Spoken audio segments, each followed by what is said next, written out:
What's going on, y'all? We got the Divisional weekend officially in the books. And of course, the Final Four is set.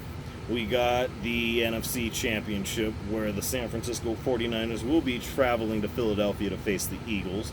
And then, of course, on the other side, we have the AFC Championship, where the Cincinnati Bengals, once again, will go into Kansas City to go for a second upset in a row in the conference championship game. And I'm going to be real with y'all. I actually am getting to like the odds of that more and more, especially as I was watching them against Buffalo today. It was incredibly wild to see just. I think the only way I know to word it right now is just unprepared, is what I felt like was going on with the Buffalo Bills, and it was certainly a polar opposite in terms of what I was anticipating from them, especially given the situation regarding Damar Hamlin. And of course, it was something that I thought they'd be riding a little bit more strongly than what they did. And especially with having the nation as, together as they were on that front, especially for the fact that all of us were hoping for him to be okay. And Lord to God, he is. I mean, of course, I'm not the religious type. I'm sure I've clarified that multiple times, but I'm not ashamed to say it on that note. And there shouldn't be anyone feeling that way about it at all. But that aside, it just actually surprised me to see how stifled the Buffalo Bills looked on offense. And the Bengals just looked like the team that were on an actual mission. And that's literally what seems to be the case. What was it? I believe 10 in a row now, was it? I gotta look that one up again, as always. What else is new? But no, it's really, really wild because they're proving to be the hottest team in the league right now. And, other than San Francisco, which I could see that being a collision course, the 49ers and the Bengals for the Super Bowl. I mean, I'm not real sure that it's gonna go any other way. I'm not making any predictions right now because, to be perfectly honest with you,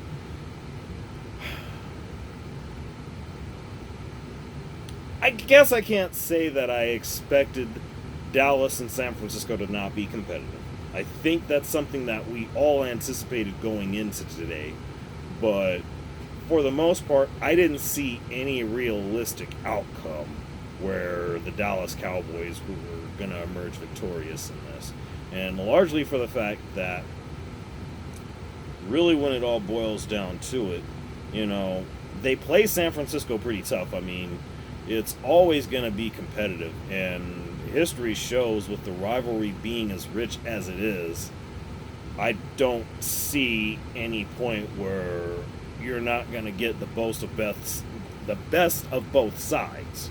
It's just going to be a surefire banger no matter what you may feel in terms of the Dallas fan base. Golly, it's so bad how they are, I can't even say that correctly. But no, in all seriousness, I honestly feel as though this was literally anyone's game for a while. But then ultimately, San Francisco just found a way to take the momentum and put a permanent death grip on it. And from there, it just didn't matter what Dallas did. They just didn't stand a chance after that. And I honestly felt like somehow, some way, that was going to wind up being the case. Dallas was just simply outmatched. And it wasn't really that much different last year. But it just really gets even worse because there's still an issue when it comes to clock management with the Dallas Cowboys. Geez, say that 4 times fast. But yeah, in all seriousness though, it just, one way or another, there wasn't any reason that I was ever going to believe in the Dallas Cowboys today or at any point. And to be perfectly honest with you, I didn't really believe in them last week. But they actually did get the job done as they were supposed to, being the superior team, or at least the more together team than what Tampa Bay was. I mean, there were just too many things that fell apart for Tampa Bay, and sure, they tried to right the ship, no pun intended, as best they could, but in the end, there was no way it was going to be enough. And I thought it was going to be at first, but again, that just wasn't to be. All that being said, though, it was just a matter of it at one point going from being the type of game where the last team with the ball was going to win to just, no, it just doesn't matter what Dallas does anymore. They're just done. And that's literally what happened. But now you focus on the other side of it, and just going back to yesterday, actually, and really, it doesn't get any wilder than just seeing what happened to Patrick Mahomes late in the first half, especially given the fact that, he not only twisted at his ankle, but it was a bare minimum of like 250 pounds that was coming down on said twisted ankle. I mean, there's just no way anything about that was good. And just as hobbled as he looked all the way up to the bitter end. And it was funny because Tony Romo mentioned it on commentary today during the Buffalo-Cincinnati game. He had the same thing happen to him, and the next day it was something to the effect of he was on crutches. And I'm thinking to myself, well, damn, if that's what Tony Romo went through, I mean, granted, Patrick Mahomes is definitely something other than human and all, but that just is not good to have to deal with. And yes, he will be ready to go on Sunday, and I imagine we're going to get whatever we can consider to be the best version of Patrick Mahomes on that day. The thing is, how much more of the best version of the Cincinnati Bengals are we going to wind up getting is the real question. Again, not going to make any predictions as of yet. Probably going to save that for Friday, maybe Saturday. Preferably Friday, just because I just do real bad with getting these out as it is. I mean, I couldn't even get the prediction video going for this week, for obvious reasons, of course. But, it is what it is. And just as a sidebar, as far as that's concerned, I'm going to drop the GoFundMe. I know we're doing what we can to get the views going on this. For everybody that's checking this out right now, what I'm hoping to get is just as many of y'all as y'all can. It doesn't even matter if y'all donate. My biggest thing is just please spread the word around. All right? I just need the word to get around, because ultimately it's going to come down to where somebody's going to wind up dropping something, And the more people we get to drop, whether it be a quarter to even $2, that's going to be what makes the difference in the end. But again, I'm going to have a link down below in the description. Just, again, drop whatever you can. It doesn't even need to be much. Just whatever you can is going to be greatly appreciated. All that said, though, I definitely have gotten to the point to where, as a result of recent events, I have held off on a lot of content. And especially since the video that I posted regarding my grandmother. If nothing else, I'm definitely looking forward to getting back on the figurative horse, or whatever you want to call it, this week.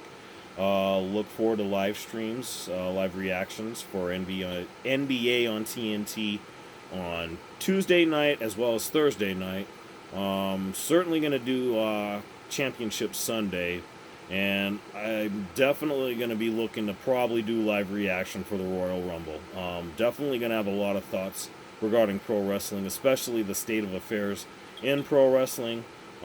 Sadly enough, it was just crazy, because before everything wound up unfolding the way that it did, I was going to talk a lot about the whole thing regarding the Saudi situation. And I know this isn't usually or I talk about it in these videos, but just to give you a heads up of what to expect, that's going to be a lot of what's going to be coming from me, and certainly a lot more consistency going the way that I was working towards.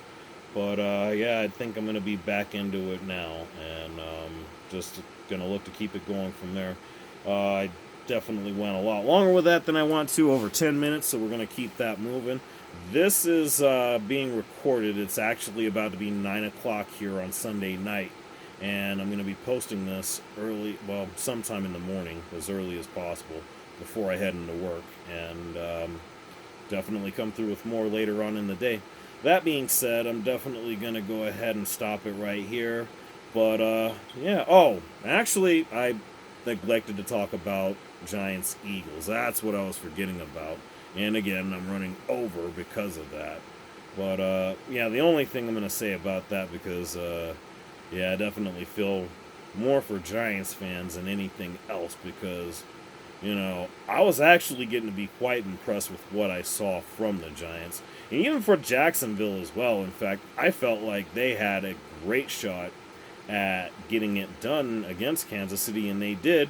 They just didn't manage enough offensively.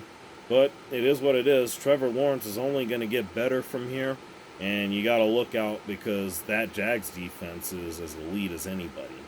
And again, just going back to the Giants, same thing there. I mean, I think we're just going to have to wait and see what we get out of Daniel Jones. I mean, he certainly has emerged this season, and I think he can be the man for the Giants in the long run. It just wasn't meant to be, because, speaking of teams on a mission, I think all I need to say about the Philadelphia Eagles is that's exactly what needs to be said about them. We'll see how strong the mission is on Sunday, but that's pretty much all I'm going to say on that. But I think it's fair to say they're definitely the team to beat at this point. And it's really gotten back to what my uncle and I actually agreed upon recently, and it's just going to come down now to the winner of San Francisco and Philadelphia. I don't know that even if the Bengals are able to get the upset on the Chiefs again, is it going to be enough against either San Francisco or Philadelphia? They're capable. I believe they're definitely capable, but I'm kind of not sure about that. And I honestly was trying to get someone to talk me into Jacksonville for as capable as I believe them to be, but that's why capable and what they're actually able to do are two completely different things, and it obviously shows. But again, I'm going to leave it at that. This is where I'm actually going to end it. You know what it is. Let me know what you guys think down below. Like, share, subscribe, all that good groovy stuff. Stay tuned for more, and thanks for being here.